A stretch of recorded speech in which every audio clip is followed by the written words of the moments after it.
and happy Wednesday, world. How's everyone doing out there? Doing awesome.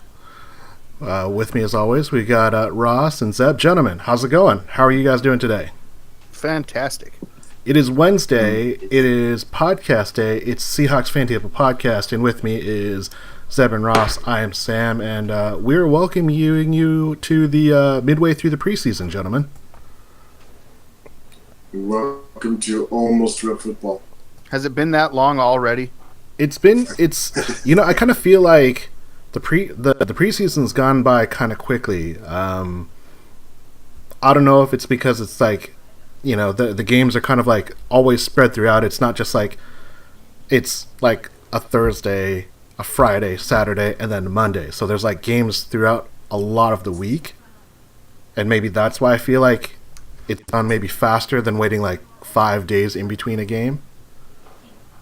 Yeah. Has there been Monday night games already? There was a Monday night game with Baltimore and Indianapolis. See, I didn't know that. I could have been watching it. Yeah, see, you're missing out. God damn it. Was that Howard Cosell?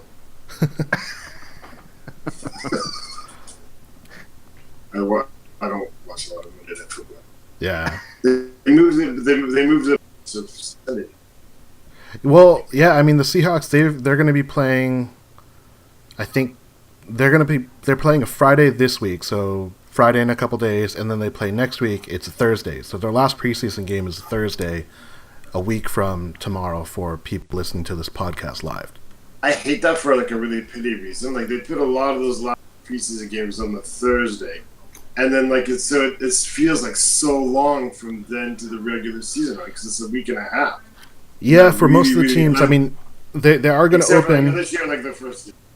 Yeah, they are going to open the season on a Thursday, which really messed up one of the draft sentiment. But except for that game, I mean, it's a weekend. That's like the longest week and a half of the year for me every year now.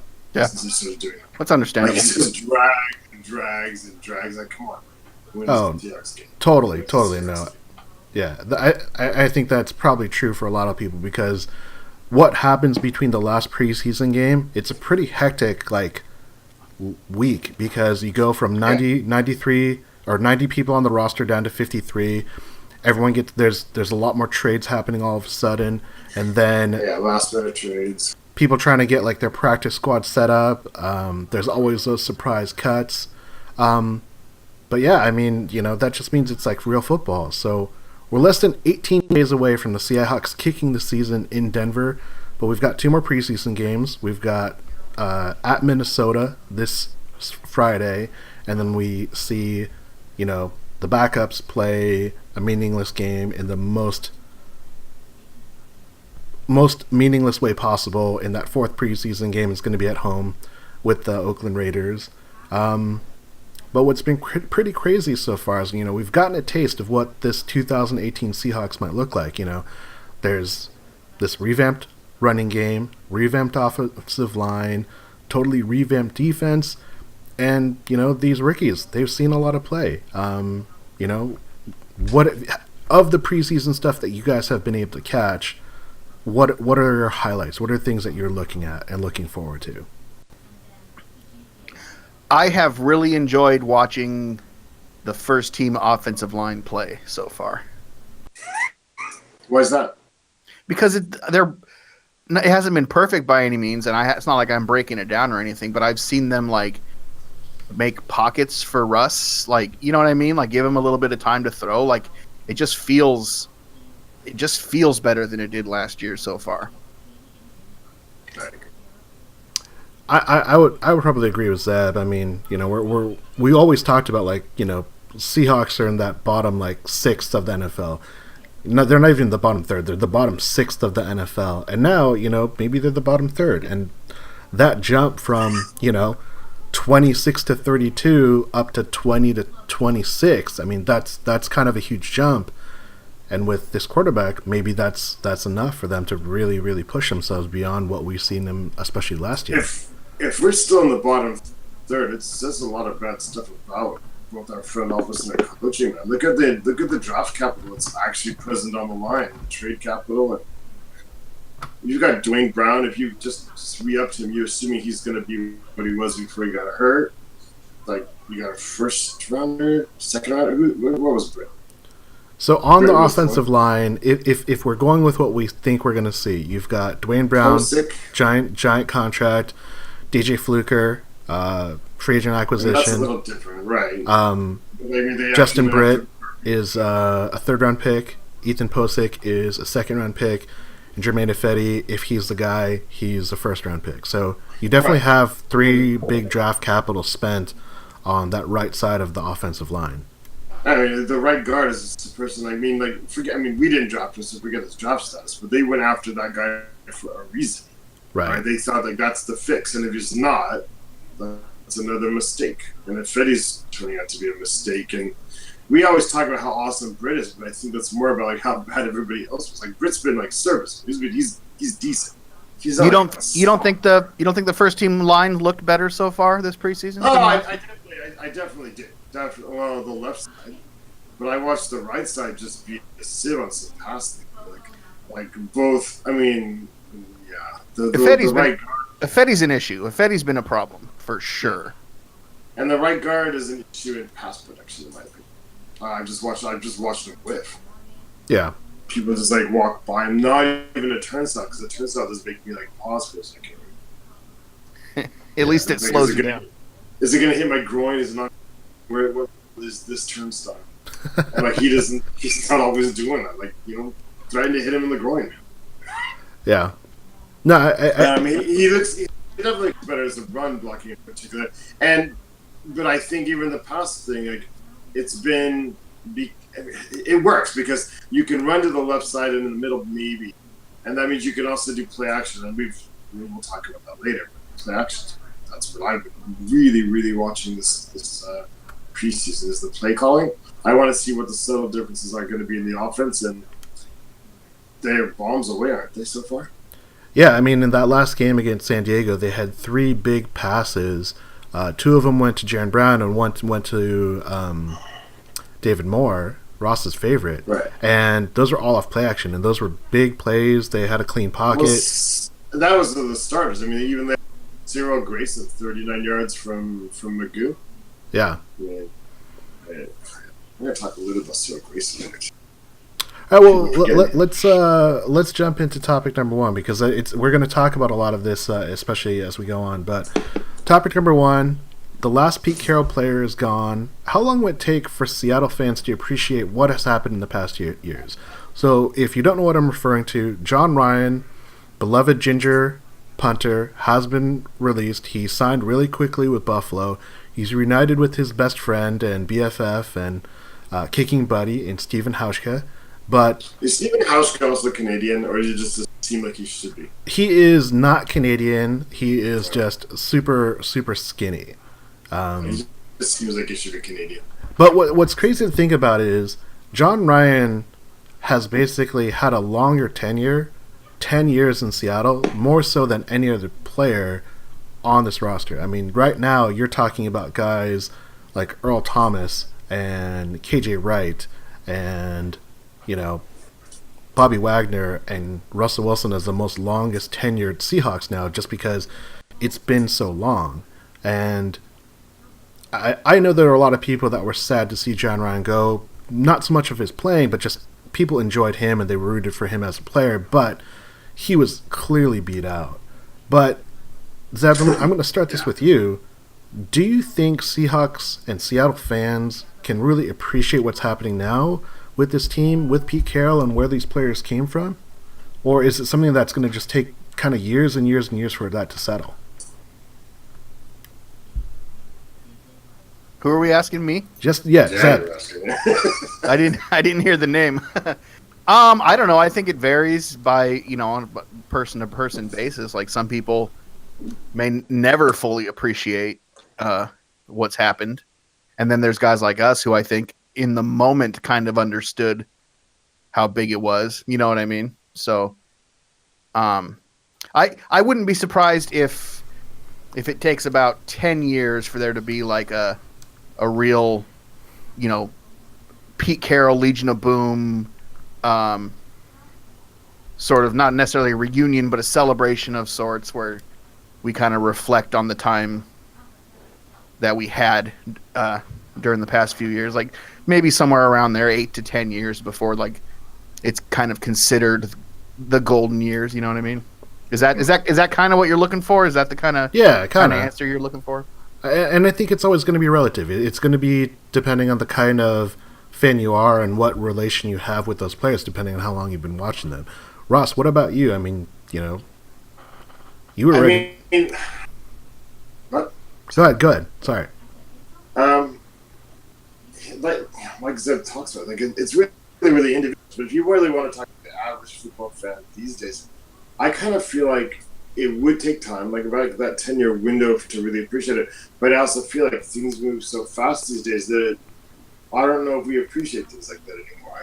I don't know if it's just going to kind of go by, and unless the team kind of makes like a considered effort to bring up like forced nostalgia, it may just sort of get lost. I don't know if there's like these. Maybe I'm being too cynical, but like it just seems like the cycle of things happening so fast these days. People really don't have time for this as much, except for like the people who are already old, like me. Maybe I'm wrong. I think it's cool. Like if golden time. Like, I would love if Paul Allen. Paul Allen has made that. I forget what they call it now. They change the name, but there was like that music experience museum he made the science fiction museum thing right next to it, sci-fi movie stuff.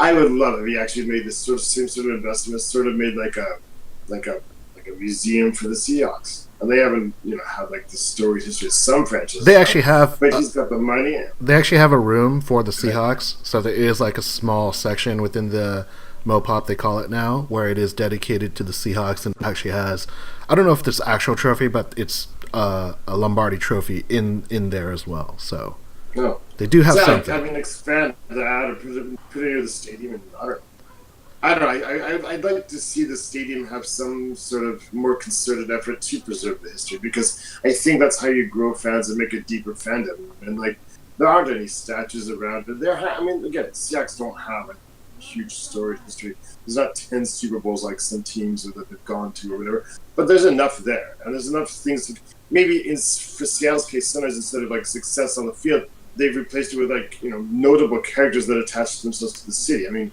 Jim Zorn never had great success. He never went to the playoffs or anything as a starter, but he connected to the city just as much as Johnny Unitas did in Baltimore back in the day. So, and I think something to appreciate it, I think like the team itself is going to have to take some initiative given today's culture. But I think it'd be welcome. I think you guys are both right in the fact that it is incredibly hard to try and project and determine what it will take for Seattle fans as a whole to really appreciate what has occurred over these last 8 years. I think the one thing is as John Ryan is the last Seahawks player to, predate Pete Carroll, I think what it is all those players. So we're going even further back. We're talking about John Ryan, Cam Chancellor, Michael Bennett, Cliff Averill, Brandon Browner, Marshawn Lynch. All of these guys, these are kind of more of the marquee ones. All of those guys have a signature aspect to the team. John Ryan as a punter, the first thing I think about is him throwing a touchdown in the NFC Championship against Green Bay. Every player has a signature moment that really vaulted these Seahawks to kind of that high level that we really see them at, and I think what people expect of them every year.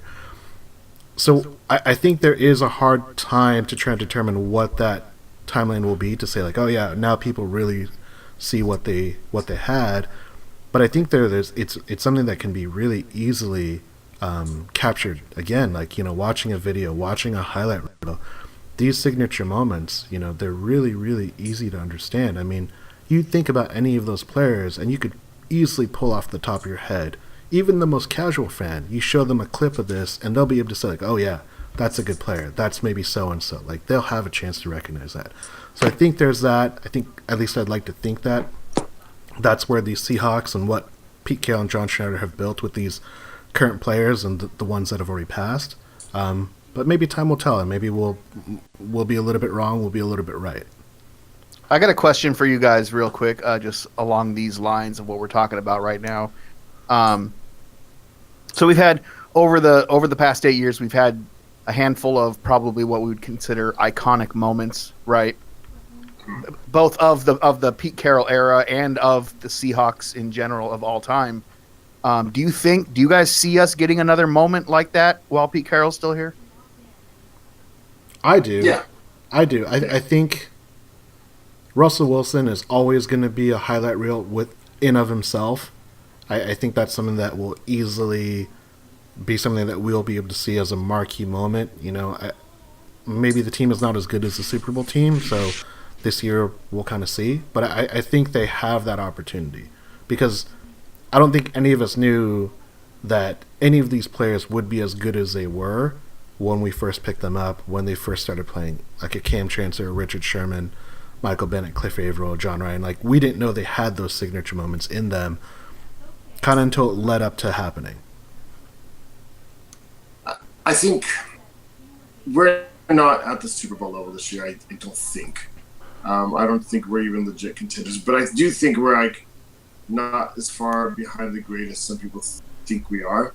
I see us a lot like the 2011 team, and so like there are people out there who can surprise you, and I think that's where like this season's, for example, iconic moments may come. The moments you're gonna remember. 2011 is when the first Beastquake happened, right? I mean, that was in the playoff game. 2008. So it was 2010. Oh no, sorry. 2010. Sorry. 2010. Yeah. Correct. No, I think it is whatever. But I mean, you know what I'm saying? Like that season, like people were complaining we have a home game because we're 7-9 and we're hosting a playoff game in the playoffs. No business being there. Things happen, right? I mean, you can have iconic moments in the season anyway that kind of show where you're heading.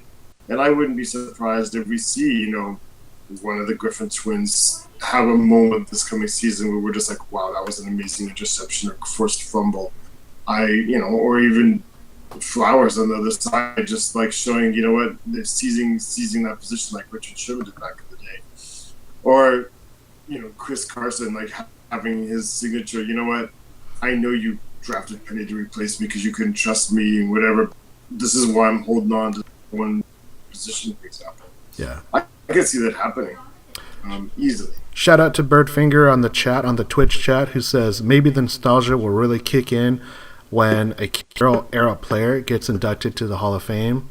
So, that's true. That's a really good. That's probably the easiest thing to do. And it's a really great call out. The one issue is like you got to wait 5 years for that player to retire. And that's 5 years from now because Cam Chancellor is forcibly retired now. So, is he first ballot? I don't think so. But you think so? You think Cam's in first ballot? No, I think he's not. I think he's like second or third. So we're looking like 6-7 years from now. So potentially we'll still have like maybe Russell Wilson theoretically would still be playing, right? Yeah, theoretically Russell Wilson. I mean, he's only 28 right now. Theoretically, you could see Earl Thomas like holding on somewhere late season. Like sometimes safeties can hold on, like a Lawyer Malloy. But, like, we could see, there could be people who played with him still around. But, like, we're 6 years from now, we could have, like, a massive, euphoria, nostalgia come up when Cam Chancellor, theoretically, I guess he'd be first in line, right? Is he the first iconic player to retire? He is officially not retired yet, so that's the one holdup. But I think he's technically not retired. Yeah, I think the point still stands. Cam, get your paperwork. You can do. No, man, he's too much. He's got 10 million reasons not to retire yet. Well, that's the problem. And there's another he's a competitor. He wants to play again. I'm sure he's like, we don't talk about it, but I'm sure he's over in Europe like every damn weekend doing stuff that you're not allowed to do in the U.S. Seeing if they can regenerate stuff. All that Peyton Manning. Yeah, he just needs to get that Peyton Manning Swedish stem cells procedure done. They just anyway. They just rub stem cells everywhere on your body. It's like an oil massage. Just suck at that marrow. Yeah. Yeah. Anyway. All right. So we're talking 6-7 at the least, probably 8 years, right? When will Cam do his paperwork? So get Cam on the way.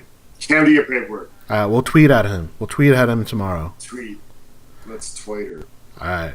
Let's go to topic number 2. So topic number 2, what position battle has been best to watch in camp, and are you seeing true competition? So Ross, this is for you. I know that this is a topic near and dear to your heart. I know you're getting to Twitter beefs left and right over this topic. So I am. What's to you? There's 3. Okay, there's cornerback in general, but particularly the right side. Slot and left is locked down, right? And then wide receiver, and there's running back. And compared to earlier in the off season or in the training camp period, I'm a little bit encouraged that it's more of a competition than I thought. I think I was really worried. I talked about pre-Carroll maybe going to that like late Holmgren era where they get conservative and whatever.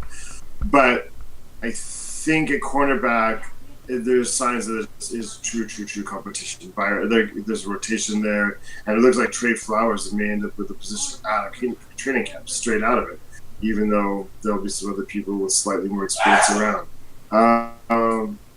Running back, even, I mean, like, we'll talk about that later, I suppose, more in depth, but, you know, it does seem to be like it's going to be, like, legit, like, hey, you know what, who does the best right now? We'll figure out the rotation later, but if you are Chris Carson, you're the best running back, you're going to get you're most prepared, you're going to go. Wide receiver, I think in wide receiver, it's a little bit harder to separate yourself. And so I feel that's the one that's going to be a little bit less competitive, where, like, if it comes down, it's sort of like a tie goes to the runner kind of deal. They may just kind of go with conventional wisdom. I feel like Cyril Grayson, for example, is showing more than he's getting credit for. I watched the training camp. It's only the second string quarterback, but Cyril Grayson has like chemistry with McGee. And I mean, that doesn't matter because he's not starting, but the fact is, like, Magoo's actually a legit quarterback as well. So that just kind of shows you that Grayson is not just a track star. He's up to his skill level. And I think he deserves a little bit more consideration than what he's getting. But I am encouraged that it's like Darbo just seems to be. They seem to be willing to let Darbo kind of go by the wayside. It seems so that shows it's a real competition. Because previously, as I Twitter beefed about, if Darbo's got a job, you can't really look everybody. Give him a last year pass because there's extenuating circumstances about Casey Williams. But this year, if you're still going to tell me that, for example, Darbo's outperformed everybody else, I start to go, you know what? You are kind of looking in sunk cost, and we call it the business world. Yeah, that's how I see it. No, I definitely think that's something that something I know you felt really strongly about. Zeb, what about you? Has there been a position in camp that you've been watching or reading about, and do you think that's resulted in kind of like what we used to see when Pete Carroll and John Schneider were turning over the roster like every minute? I have not really been able to watch and as closely as I've wanted to. I just have so much going on. It's hard to get that deep into it. I really have enjoyed watching the running backs. I think they've all, for the most part, kind of taken advantage of their opportunities. They all look pretty good to me. That's been a fun one to watch. And then the cornerback, which is the obvious one that stands out because they're out there on an island, and it's they're often on camera in the middle of a play. So it sounds like the right side of the line has been an interesting one to watch, and I haven't watched hardly any of it. So hopefully I'll have a better chance to pay closer attention this week's game when I don't have anything else going on. But I definitely have enjoyed the running backs more than anything. They've been a lot of fun to watch. I think the one thing that's really hard for hardcore and casual and everyone in between to really, really good grasp about is that with the current CBA, practices and opportunities for reps are so limited. So, we get to go, Ross and I, we get to go to training camp, we get to watch the snaps that they take, but you think about it, when a guy gets to line up with the first string, even if it's for one rep, it might be just one. It might just be one chance, and they're not going to see that other chance until weeks at a time, So it's hard. A guy like Amara Darboh, yeah, like we're not seeing him, but maybe when he's playing with third string, he's doing really well. And when he gets to play with Russell Wilson, he just shits the bed and drops the ball, or he doesn't show up, or he doesn't get injured. I think that's the one thing that's hard for even local media to get a really good grasp about, because is there enough to really gauge how good some of these players are, which is what I think is making these preseason games more interesting. I think the position battles that are really, really up in the air, it's the back end of the wide receiver core, and it's kind of like, who is the right corner? Is it Byron Maxwell? Is it Trey Flowers? Is it Nico Thorpe? Is it Justin Coleman in a pinch? I think they definitely are leaning towards Trey Flowers, which is kind of crazy to think about, that a converted safety is going to be your opening day starter. But it's also like maybe a move that they could really set themselves up for the future. The running back position, I think injuries have really kind of hampered what a true competition could be, because it looks to be Carson, Penny when he returns from his, broken hand, Procise if he doesn't, get a paper cut, Mike Davis, and then C.J. McKissick. He got a broken foot. So I mean, you can't put him on the pup, but I think he's a guy that the Seahawks like because of his versatility. And it seems like the safety position has kind of settled down. It seems like it's Tetrick Thompson and everyone else, and Bradley McDougald there at the top, and it's just kind of no one's really challenged Tetrick. So I would just like to point out that that's what I called first day training camp. A lot of this is what I called. Thank you. Yeah, I think one of the other things, real quick, is and JG from the Northwest, he says, hello friends, on the Twitch chat. My favorite position battle has definitely been the wide receiver core. Don't think Marshall would show as well as he has. Jaron Brown seems like a steal. Not sure how you cut David Moore at this point. Those guys with ADB, Angry Doug Baldwin, and Lockett should be promising. And notice there is no mention of Amara Darboh from JG, which I think most of us that have been watching and reading, that's probably the way it is. Brandon Marshall was not a lock. I think JG's spot on right now. Like that's pretty much been my assessment as well. It's been fun to watch. Yeah, I mean, I don't think any of us thought that Brandon Marshall was a lock to make this team. Jaron Brown was like, this is just a guy that's going to come in to compete. Maybe you could come in for, a 5th, 6th spot. And David Moore, I don't know if anyone really, if he's really going to compete. But those three guys have really, really locked up, the 3rd, 4th, and 5th spot.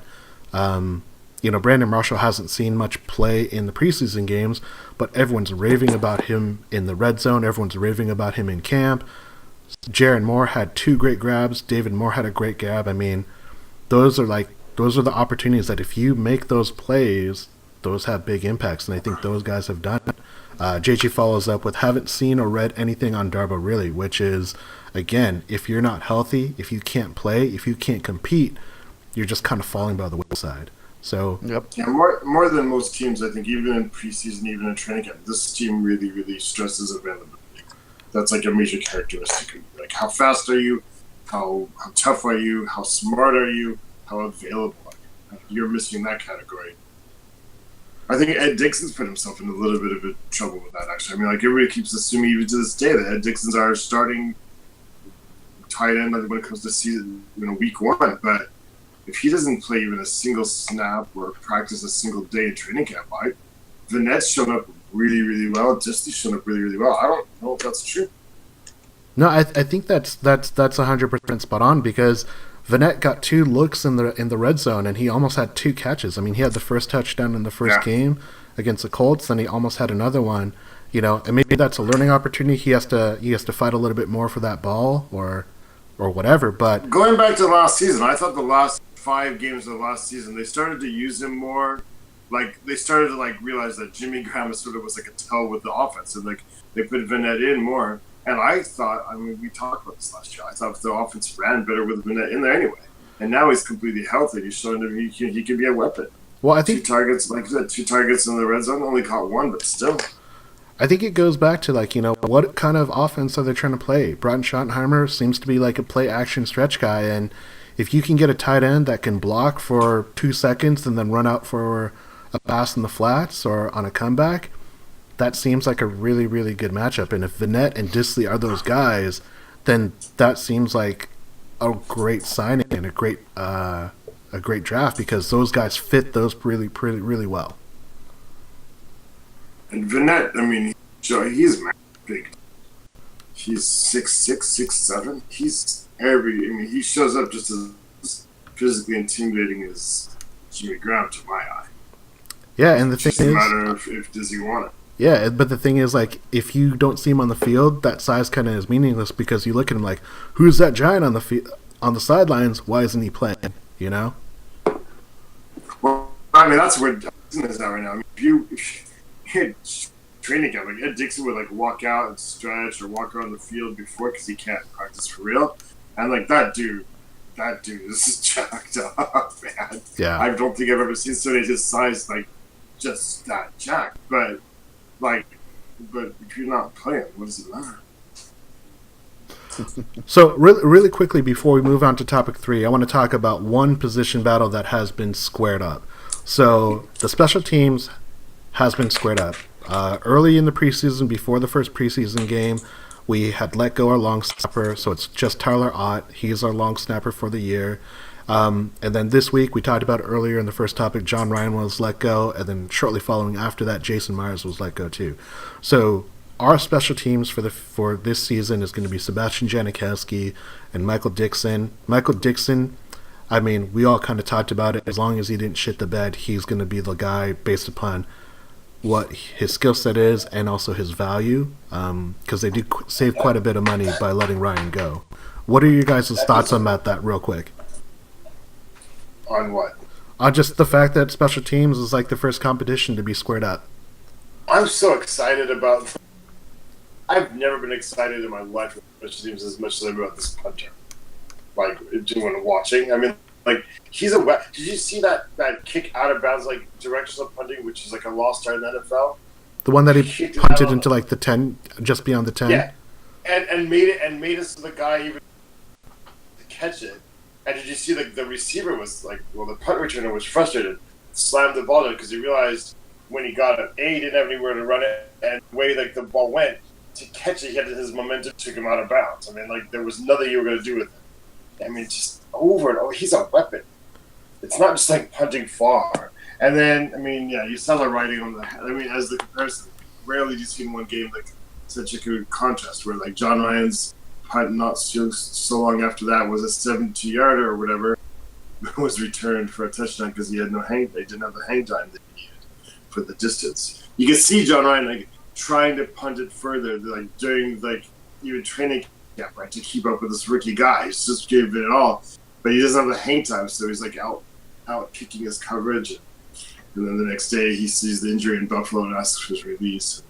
That's all she wrote. But I'm excited, man, for special teams this year. Zeb, what about you? Final thoughts on the special teams being locked down? I definitely share the excitement for Michael Dixon. I want to see him in action. So far, so good. And then I go ahead. I was just gonna say I'm so exact. I would go so far as to say that if he has the season I think he's going to have, we're going to see a lot more Australian punters because he's not like the only guy in Australia knows how to do this. They all learned it on their game. Right? Yeah, he might change the game. Is that what you're saying? Yeah. Definitely. It's like when we had that big influx of European like cast-offs that were soccer players learned to play football. Yeah, in the late Martin 70s, Gramatica and Olindo Mare and all them guys. Yeah. I mean, like when I was a kid, there was still 50-50. A lot of kickers still kicked straight forward. It was in the late 70s and early 80s. A lot of the soccer players came in and totally changed that. And then like later on, there was. So yeah. I'm a little disappointed that we're going with Janikowski. Yeah. I mean, it's fine. Whatever. Like he's solid.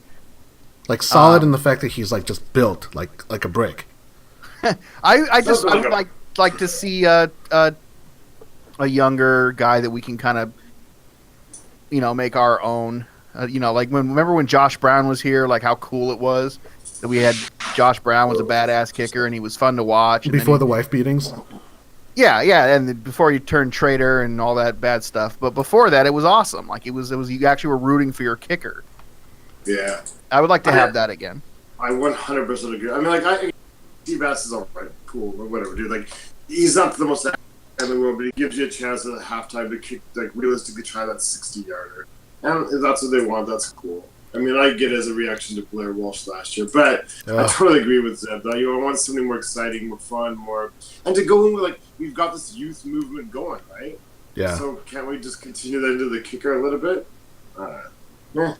It's a kicker. That's a quote on time to talk about kickers. JG wants us to pour one out for the Ginja Ninja, so everyone pour your 40s out for John Ryan, and also he says Janikowski is an absolute unit. Ginja Ninja.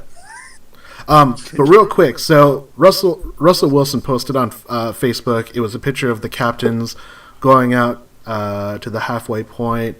It was Dwayne Brown, Janikowski, Russell Wilson, and I forget who the other two were because I think it was KJ Wright and it was someone else.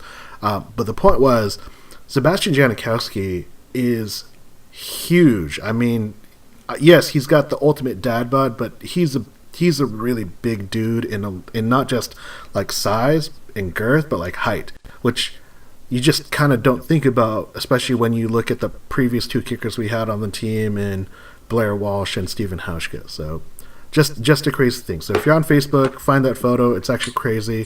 I'll see if I can post it on the Twitter. But let's move along here to topic number 3. So topic number 3, the Hawkscast Corner. Want to give a quick shout out to Austin. He's gracious enough to provide us with our topic from Twitter. And he says, is Rashaad Penny going to be the guy early in the season? Are people overreacting to the coach speak? So follow Austin at TriCities25. Zeb, you were talking about the running backs. What do you think about Rashaad Penny? I mean, he's got a broken hand, but he's slated to be back for week 1. I have a hard time believing that he's going to just come in and be the guy right away. Like, I think Carson has shown that at this point that job is his, and with Penny's injury, I don't know. I think it's a long shot that he's going to go into week 1, Penny as a starter, or even getting a large load of the carries. I don't see it coming off the injury like that, but you never know. I don't know. I think Carson has, at this point, maybe the job's not won, but he's far and away the front runner, in my opinion. Yeah. Ross, what about you? I think Austin talks about the coaches speak, like everybody's been talking of Carson. Penny's a first-round draft pick, and you don't, especially running backs, running backs are expected to be able to produce immediately at the level. But with the injury, that's going to put him a little bit further behind in picking up pass protection. Chris Carson has just come in this year and just looks so legit and so ready. Well, I think I agree with Zeb. I just don't see. I mean, when Penny's back, I don't know if even by the end of the year he's going to be. I mean, you have great runners who do end up sitting a year because of weird situations, or the guy in front of them is just not going to. Ricky Waters was not going to let Sean Alexander take that. Chris my Carson's boy. not like established, right? So Chris Carson's not established like that, but he came in and like, how do you legit take the ball out from him? He was running for real. The fumble I don't really care about because he's not usually a fumbler. So I think Penny is going to have a role to play this year, but even by late season, I don't see him unless an injury happens. That's the thing with Seahawks running backs the last couple of years. They always get injured. But unless there's an injury, I don't even by the end of the year he's going to take over the starting job. Just my opinion. But I think he'll get touches. If you're a fantasy person out there, you're expecting him to have 600 yards rushing and 300 receiving, maybe 200 receiving. But I don't think he's ever going to beat the guy this year. He could be a Sean Alexander situation where next year he comes in. Yeah. I don't know. Birdfinger chiming in on the chat saying, I don't know if Penny can take over even by mid-season just because Carson will hold him off. And he also says he thought he had a busted finger. Yeah, Rashaad Penny has a broken finger, so he's not able to participate in contact drills, but he can still be on the field, so he can condition. So he's still getting he's not getting reps, but he can at least practice. He can be with the players. He can go through a lot of the motions. He just can't do the contact. And it sounds like they went and had that surgery, and by the time it was done, like the injuries doesn't even hurt anymore at that point. Yeah. They said from what I read. So yeah, and the pretty thing minimal. is, like if you're gonna break a bone, that's probably like the quote unquote best bone to break for a guy like a running back, just because it's something that, look, you don't need every single one of your fingers to function, but obviously the more fingers he's got, the better it's going to be for him. In regards to Penny being the guy, it's most likely not going to be anytime early in the year. I would say it's going to be, if anything, in the last third. Maybe Carson, coming off injury, if he stays healthy, he might see some wear down. I would ideally like to see the reps kind of split, maybe like, you know, if we're going to say for every 10 carries, Carson's getting 5, Penny's getting 3, and then pro size Davis, they're getting, you know, they're splitting 1 and 1 each. So the bulk should not be one guy, because I don't think any of these guys are necessarily going to be that traditional bell cow, you know, all the reps at one point. Maybe Penny's that in the future, but this year specifically, I want to see Carson get a lot of the reps. I want to see Penny get maybe a third, and then the rest are going to a healthy McKissick, Davis, and a pro size. I just don't see that Penny can take over where Carson is right now, because Carson has looked so good. I think he's so hungry to prove himself. And that while that fumble was a bad play, it's a preseason game. They obviously had a goal to say, like, look, we're going to try and see if we can run this in. They didn't have DJ Fluker. He broke a finger, but he can come back. So I think it's his for as long as he's healthy, because he's looked so good.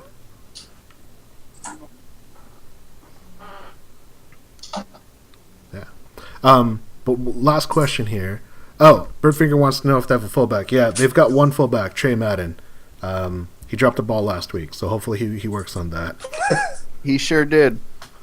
But yeah, we only have one fullback, so we do have a fullback. It's Trey Madden. I think he wears number 38, which is kind of weird because that's Max Strong's number. Like, I'm surprised that they would do that.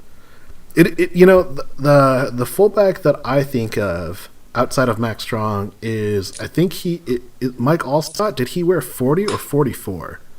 40. You were 40. 40. He wore a 40. That's like. And he had like the huge neck roll too. That's what I think about when I think about fullbacks outside of a. I'm a John L. Williams guy. That's my favorite fullback of all time. Easy. That's like when the fullback actually did like everything instead of just lead block. Exactly. Yeah, like that's the last generation. That's eons ago. Eons ago. He's the man, though. Yeah. All right. It's funny, man. You look at like Seahawks, like early, like couple first few seasons where like fullbacks actually sometimes were like leading Russia. Yeah. Okay. All right. Let's close it out. We'll get with topic number 4. What needs to happen in these next 2 preseason games to change your 2018 outlook? So we've kind of talked about what we think this team is, kind of talked about the competition. So Zeb, what would you need to see in these next 2 games to all of a sudden maybe see an extra win or 2 added to your projection, you know, without giving it away, what your actual projections are going to be for this year? What do you need to see for that to occur? I need to see some. I need to see some good defense, particularly out of the first team. I need to see them make stops.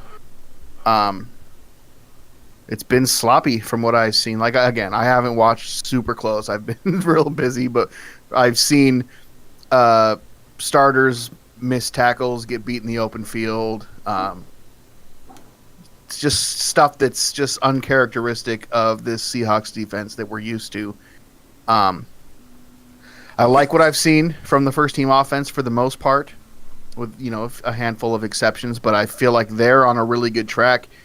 I need to see the defense step up. I have this worry that the offense is finally going to be what we wanted it to be all these years, and at the same time, the defense is going to fall off, and it's going to be one of those, why couldn't this happened, 4 years ago when we had the best defense in the league. But that's my main thing. I need to see the defense tighten up, get stops, make tackles. Yeah. Just better fundamental football.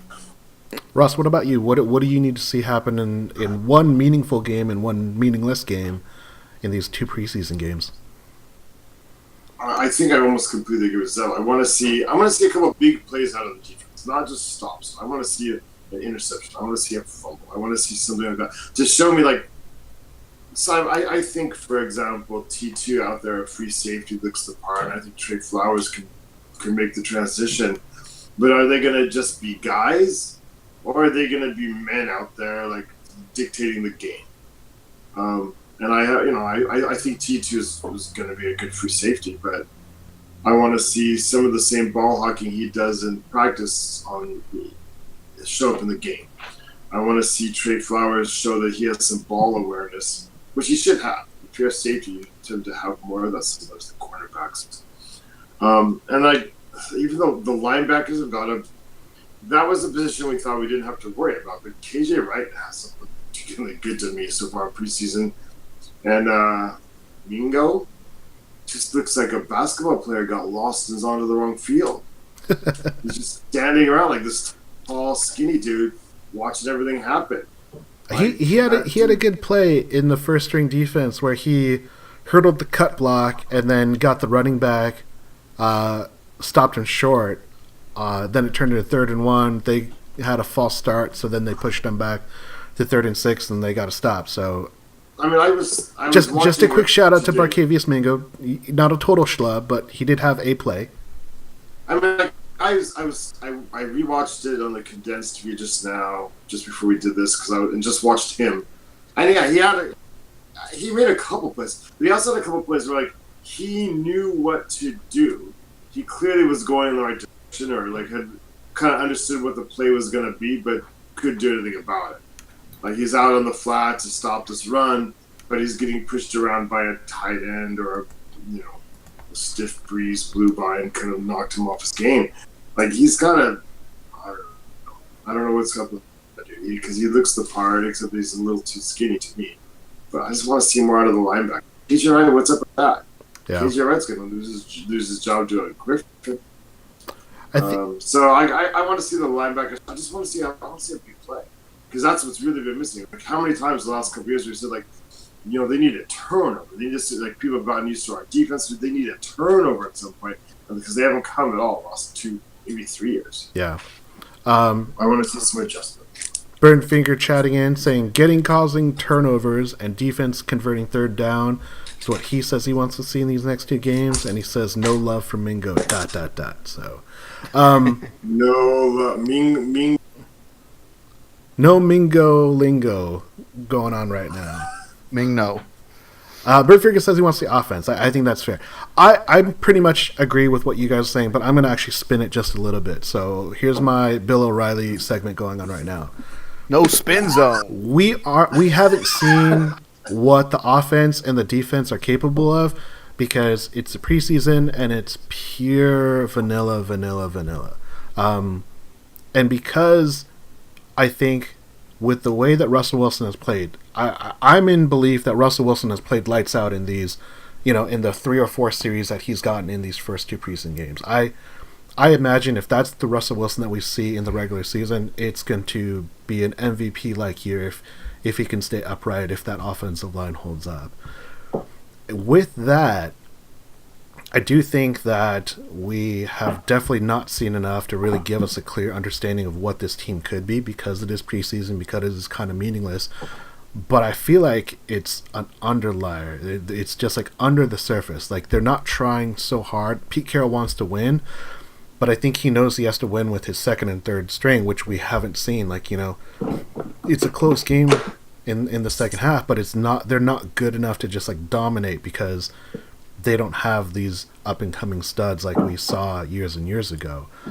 I think that the Seahawks are close, and I wouldn't be surprised in this next preseason game against a quality lineup and the Minnesota Vikings that we see a little bit more of an offense, if we see a little bit more of a push. And if that's the case, I'm going to be really excited for this upcoming year. Defense, I think getting a bunch of turnovers and forcing it over, there is definitely a scheme opportunity that teams can do, but I also think that the Seahawks, they've never really shown themselves to be kind of that type of a preseason team. Before these 2 losses this year, they had won, I think it was like 5 preseason games in a row, and obviously winning a preseason game means nothing. So it's just a pre-Carroll. I mean, which you saw people would always compete. Yeah, but they're not getting blown out in a preseason game. We're talking about a 1-score game all the time. But I feel like there is that underlying current. We've seen him in the past. But I think there's that underlying current. It's not like they're that far off from all of a sudden just exploding it up. Russell Wilson potentially leads 2 touchdown drives in like 10 plays on each drive, which is a great drive by any stretch, but a fumble and a very ticky-tacky holding call prevents them from getting those touchdowns. So I feel like they're close. I think what we've seen is not what we're going to see during the year. If that's what we do see during the year, then yeah, it's going to totally change my outlook for 2018. It's going to be a worse outlook. I don't think that what we're seeing is what we truly are. I mean, you're probably right for the most part. Like, we'll see what happens. Yeah, I mean, I'm not worried about I'm worried about the actual nuts and bolts of the mechanics of the actual giving of points. Where, yeah, I mean, I'm actually quite comfortable with like the secondary. I just want them to be. I don't want them to just be guys, though. I'm hoping that they are above average. If they're above average, then that changes my outlook. So. I think everyone wants to see that. I think the issue is, do you feel it's there, or do you feel like this is what we're seeing? And I think that's something that no one could definitively answer. I can definitively answer, but I want.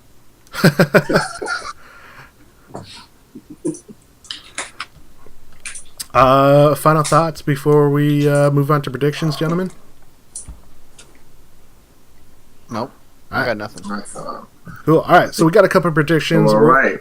We're not going to be here next week because we're going every 2 weeks during the preseason, but we will be back before. So we're going to do the predictions for the next 2 preseason games. So Zeb, who is going to win the Seahawks-Vikings game? The Vikings. Ross, what about you? Seahawks, because this time, like the starters are going to play into the third quarter, and I don't like to believe it. Although I like that. I think the Seahawks are going to win because the Seahawks starting offense is going to play a little bit more. I don't believe in Kirk Cousins. I mean, he's a decent quarterback. I don't think that he's going to be that great, or he's going to be a huge upgrade over what they had last year over Case Keenum. I don't think he's an upgrade. I think people so misunderstand Kirk Cousins. He's a C plus, and it's just sad that like C plus means so much in the NFL these days. Yeah, totally. That's my prediction. All right. Prediction for the next game, it's Raiders and Seahawks in the last game, which will be only backups playing. Zeb, who you got? Raiders. Ross? Tie? Tie or Vietnamese? Tie. I'm going to go with a tie game, 31-31 points. I'm going to say that the Seahawks are going to win that game. I think their backups. I think the way that Pete has created a competition that we're all used to seeing, I think will rear its head in that last game because they know a lot of them it's going to be their last chance. So I'm seeing that does. Seeing also Pete like try to win preseason games, right? Like it's like we're winning. We're down by 3. There's 30 seconds left. It's fourth quarter. He's like, yeah, we're going for it. Call the timeout. Yeah, we're not going to the half with these timeouts. Everybody else is just like, we want to go home, man. It's the end of the preseason. And Pre-Carroll's all they're like, no, timeout. Hurry up, offense, go. All right. So that could give him the edge, but I just feel like it's a game. All right. Fair enough. What is the next position determined in camp? Who do you see as the next cut or definitive starter get placed, Zeb? Right tackle. Right tackle? Next, really? Next position determined in camp. Who do you got? I think tight end. I think they start like losing patience and start saying, you know what, Vanessa, dude. Well, tight end's just the right tackle. So The most right tackle. The rightiest. I Not the think best right tackle. Best. I think the position that's going to be definitively determined is going to be the safety position. I think we're all obviously think that it's Tetrick and Bradley McDougall, but I think they're going to make a couple moves that makes it clearly obvious it's those two guys starting for the year. But that can't be because that gets canceled the second Earl goes, oh, sorry, guy, I'm not back. Yeah, So, well, maybe that's the thing. Maybe Earl gets traded and it's definitively Tetrick and Bradley. Well, that could very well. I thought they were going to Dallas when Dallas got hurt. It didn't happen in the first 48. It's probably not going to, as the TV show says. Yeah, I mean, if Earl wants to come back, I'm going to welcome him. He's not getting a new contract, but going to welcome him back. But I think safety is going to be the next position. I don't want him playing. I've so changed my mind on that. I don't want him back. Don't screw it up. Don't screw up the chemistry. Don't screw up. All these young guys now speaking up in the meetings and assuming leadership roles. We're all just going to have to kind of turn over and be really quiet if Earl's in the room again. No offense, but these guys went through training camp together. And these guys worked hard together, and you didn't. You weren't there. And again, I know you're in. So is KJ Wright, and he's there every day, hurting, sweating, bleeding with them, putting on casts when they break stuff. Yeah. Where's Earl? Earl's in Texas, man. Working out. Exactly. On Instagram. Hanging out with Texas people, snoozing and smoozing up with the Dallas Cowboy people. You know what, dude? I don't want you around anymore. That's all right. No hard feelings. I'm not burning his jersey or anything. I love his jersey. It's my favorite one. I even wore it to training camp, but I thought I wouldn't. But, as far as these 2018 Seahawks are, I'm done with them. I'm done. Russ is ready to ignite that rage. He's got the kerosene ready. Just give me a reason, Earl. Give me a reason. All right, how many players broke bones in these games, right? Where's Earl? How many players have hurt themselves? How many players got cut? How many people formed bonds and then are already going to say it? John Ryan had to say goodbye to this team. He's been for that long, and Earl's not around. You know what? You're not part of the team. You're not part of the team. You don't want to be part of the team. You're not part of the team. Man, I ignited a fire under Ross right now.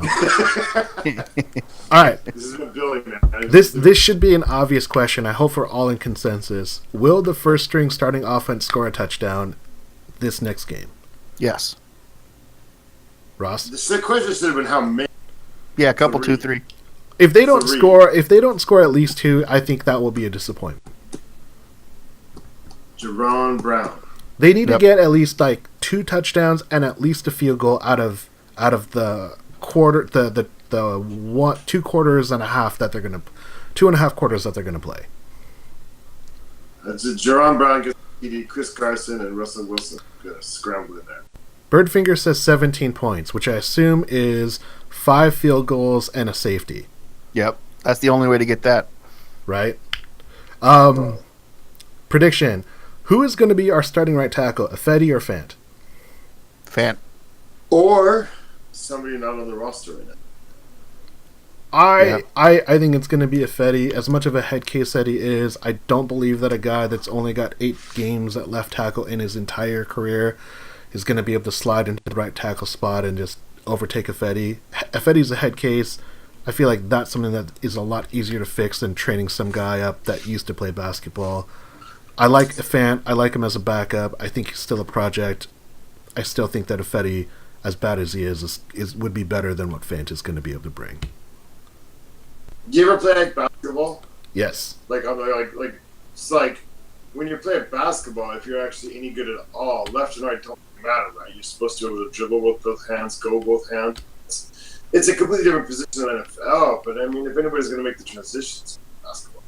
Just totally do that logic out of my ass. For you penny savers out there, for all the penny savers out there, Fetty's jersey is $59.99 on Seahawks.com. Birdfinger, thank you for the tip. He says that he's gone. It could be the case. I wouldn't be surprised if he gets cut, but I'm just saying that I think he's still got a slight edge. Is it Fetty in his second or third year? This will be his 3rd year. 3rd year, and he's a first-round pick, right? Yep. They might have to cut it just so like it's sort of like burning your bridge if you're in the army, like knowing, letting your soldiers know there's no way back. Like put Fant in as that, and like cut it Fetty, and like, dude, Fant, if you go down, like Russell Wilson's pet rabbit is now the right guard, right tackle. So maybe. Birdfinger says it's the Pro Shop curse. He says it means he's gone. I'm telling you, Pro Shop curse. So I mean, there's certainly stuff to be said about that theory. I mean, you can. I mean, like if I was like investing in stock in players, I would watch the Pro Shop. All right, well that's perfect. That's our next prediction. So the last prediction for the day is who's going to be the surprise cut, CJ Prosise or Amara Darboh? I don't think any of those guys have jerseys at the Pro Shop, but if they were, whose jersey's going on sale? Is Darboh a surprise? I don't think either of those guys would be a surprise cut. I think Prosise feels to me more like a trade, like a 7th rounder, conditional 7th rounder, 2020.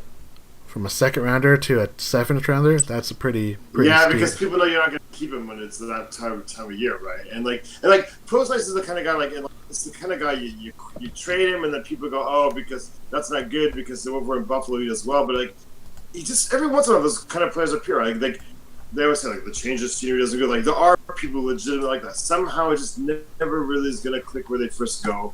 You give them a fresh start and they do okay. Did you guys see the San Diego kicker? Who was the San Diego kicker? No clue. It was the guy who was 2nd round by the Buccaneers a couple years ago.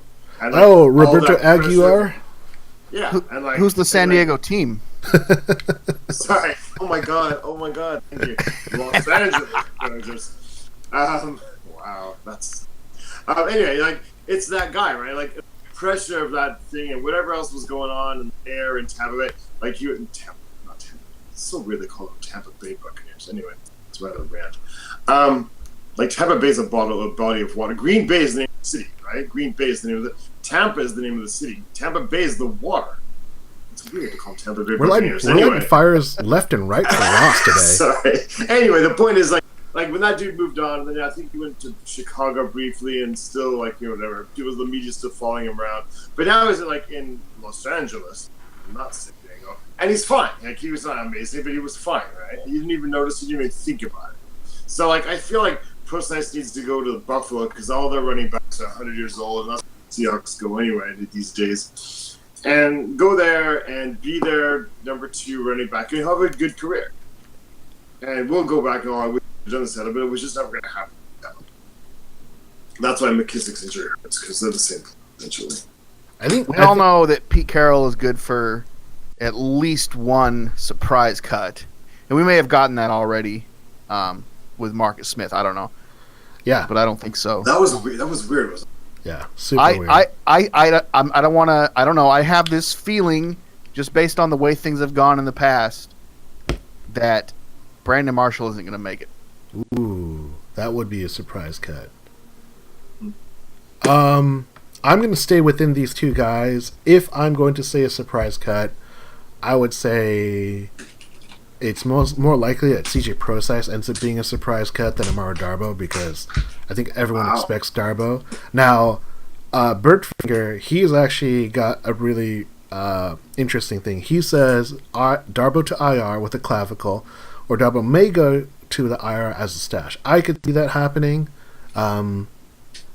It would be kind of a risky thing, because I think that technically he would have to be released to waivers, and then someone could stash him to their IR before Seattle could get him as an IR. But I think that's definitely a possibility.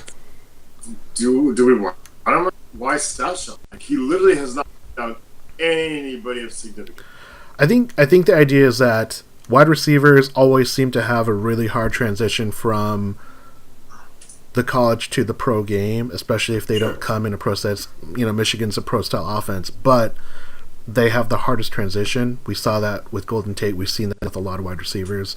The only wide receiver right now he's better than on the Seahawks, probably Caleb Scott, number 10.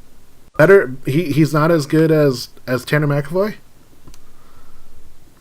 Tanner McAvoy has other talents that he brings to the team. That's how he made the team last year, right? That's true. Yeah. I mean, if you're the 5th, 6th, or potentially 7th, they have carried 7 receivers. Or if you're the 5th, 6th, and 7th, it's really more about your special teams. You're 30% about what you do as a wide receiver, 70% what you do special teams. And I don't know. He's got a high motor. He's practically a coach on the field. You know what? You know who? Can I go outside the options for mine? Yes. Okay, I'm gonna go with Brandon Marshall. Yeah, like in the beginning of camp, he should make it, and I'm like, if he makes, it's kind of a bad sign for the team. But then he did all these amazing things in practice. I'm like, oh, that dude's legit. He's actually gonna add to the team. But then when it comes to the games, I don't think he can do it. When he's actually on the field in the game, I mean, he's still getting healthy, so I could be wrong, but he's slightly better than maybe some of the players. But the other people have more upside, and they're still developing. So I think, despite all his everything is done, I think it could be Brandon Marshall that's coming. I think he fills into that Jimmy Graham red zone threat spot, so I think he would be a really But I big think surprise. Vanette's showing more that he can. I don't think Vanette's there yet, though. I don't think he has a knack to come and grab that ball. That's why he didn't get that second touchdown. Why I think Brandon Marshall does. So that might be the difference, and maybe they think they can coach him up. But I wouldn't be surprised if that's what happened. It would be a little bit of a shock, but it wouldn't be like the end of the world. Thinking about where we thought he was at the beginning of preseason and training camp to where we maybe haven't seen him show up in a game. I think that's fair. I'd rather keep Stringfellow than Marshall at this point. That dude's and can't David Moore do that? David Moore's 6'2". That's 2 inches shorter still, but 6'2". That dude's not small. He's not small, but he's not as big as Brandon Marshall. Right, but he's also pretty jacked. And he's like 100. He's still getting better. Brandon Marshall's not still getting better. And speaking of getting better, we are getting better. Perfect segue into that. Just slid right in. But gentlemen, that is our show. Shoutouts. Birdfinger. Yo. Shout out to Birdfinger for sure, and Austin Slater. Yeah. Shout out to JG from the Northwest. He was talking about a lot of our predictions earlier, and he's been online with that. So follow him on Twitter. And shout out to Tony, who's supposed to be my co-commissioner in our league, but in our fantasy league, but has pretty much done everything as I just fall apart this week. Awesome. Ross is just dictating to him, hey, do all these things, then Tony goes and does it. So shout out to Tony. I do. I'm so bossy. That's why my name is Ross. So foundation of trust. Yeah. You don't want to trust you. Zeb, shout outs. Shout out to Smoke and Honorary Osborne. Nice. I want to give a shout out to Chase. Chase, congratulations! I listened to the Triple B podcast. Got some good news for him, so congratulations to him and his lucky lady. Check us out on Twitter at Seahawks Forum and Seahawks Podcast. Check us out at hawkscast.com. Check us out on Facebook at Seahawks Fan Table. I am Sam. There's Zeb and Ross. We appreciate you guys checking us out, all the listeners out there, and go Hawks. Go Hawks. Go Hawks.